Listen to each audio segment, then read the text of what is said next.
kubwa Anko Kato omugenzi nga 7 omwezi gwa June omwezi ogujja lwaweza omwaka bukyanga atuva ku maaso enteekateeka tukyali mu nteekateeka kubanga n'omwaka guno tugenda okwabya olumbeerwe nga 7 tuteeseteeseewo series events nyingi activities nyingi ku Bat Valley basebo ne banyabo wagenda okubeera buli kimu we twagala okujjuukirira omwagalwa waffe omwagalwa w'abangi legend mu field ya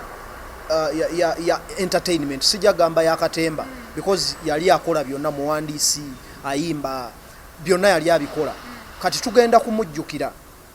nga 7 June ku Bat Valley Theatre tujja kubaawo n'okusaba okusabira omwoyo gwe gwongera okutebenkera emirembe tugenda kubaawo na activities nyingi omuli twagala kulaba oba tuteekawo omupiira either before nga 6 which will be a Thursday oba later nga 8 tukyali ku nteekateeka because ebintu bino byonna byetaaga ssente okubiteekateeka kubanga tetwagala muntu ajje ku Bat Valley ng'agenda kusasula ssente kubanga activities nyingi omuli emizannyo omuli abayimbi omuli firimu because projects nyingi kubwa ziyaleka akoze ezitagwa waliwo ennyimba ze mutanawulira abamu baziwuliddeko abalala temunnaziwulira ze yaleka tannamaliriza ezimu zamalirizibwa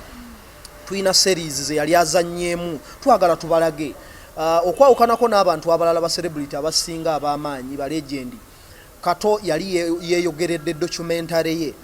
era ebisinga twali tubikutte twagala tubalageko trailer ku lunaku olwo ebimu ku bigambo bye kennyini bye yeeyogerera mu documentary ye gye twali tugenda okufuluma tugenda balagako trailer butya bwe kinaabeera kuba tugenda kufulumya episodes ez'enjawulo ng'ayogera ku bulamu bwe yabutandika ne bwe yafiira tujja kuba tugishokesinga naye ku olwo tujja kubalaga trailer yaayo tugenda kubalaga ebintu bingi abayimba Nakatemba basazeewo ku olwo bajjeyo egimu ku mizannyo gye egy'amaanyi bagizannye ku olwo kubanga abantu bano tetugenda kubasasula ssente beewaddeyo okujjukira munnaabwe bangi tukyabatuukirira bajje ku olwo batuyimbire kyola nkugambye tujja kutandika ku ssaawa 3 oba 4 paka eyo gye tunaakoyera nekijja ekibuuzo tugenda wereza ddala omwaka mulamba ng'olumbe lw'omugenzi lunnayazibwa buli omu abuuza olumbe lwaddiye ki ekikyagaanyi olumbe lugenda kwabizibwa omanyi Kato Lubwama nga bwe nabagamba is a traditional man he was a traditional man omusajja omuganda tebasobola mwabiza lumbe mangu gatyo wabaawo bingi ebyetaagisa okusooka okukola family okweddabulula okujja awamu omusajja omuganda aba n'ebintu bingi ebikusike tosobola because bw'oyabya olumbe wabaawo ebikolebwa ku lumbe olwo abaana biki byonna tukyabikuŋŋaanya obikolera mu bbanga eryo in fact twandibadde twongeza nayo ne tugikola mu mwaka guli ogujja naye twagambye byonna katubimalirize mu mwaka guno tukole olumbe omwaka guno it is either tuyinza oduteekayo mu August this year oba mu September komiti ekyatudde ekulemberwa Honorable Nsereko Aji Abbe Mukiibi Mkyala Maria Mundagire Papa Misa Kisemakula ne family Uncle Richard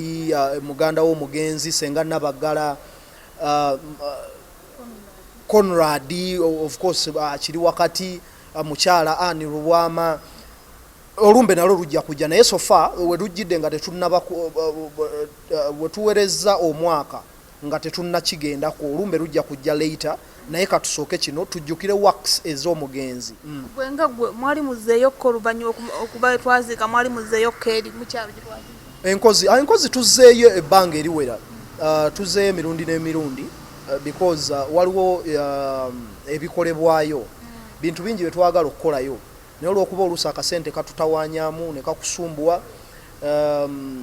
twazimba amalaalo ne tugakola bulungi gakolebwa tukyalina okuteekawo akayumba ennyumba tulina okuteekako ennyumba omanyi singa abadde wanga yandinga naye gwe kasirusiru gwe lwaki otoniye ebintu ebinene tulina okumuteekako ennyumba waggulu kubanga legendi alina okujjukirwa abantu balina okumujjukira kati abantu we batuukira ne bateekawo ebimuli nga wali reserved bulungi ayawukaneko ku bantu abalala abaziikiddwa kuba twagala nti ne mu kufa kwe abeere nga wanjawulo omulimu ogwo gwawoomebwamu omutwe papa Misa Kisemakula era ye yagamba ennyumba eyo erina okubeera ku muganda we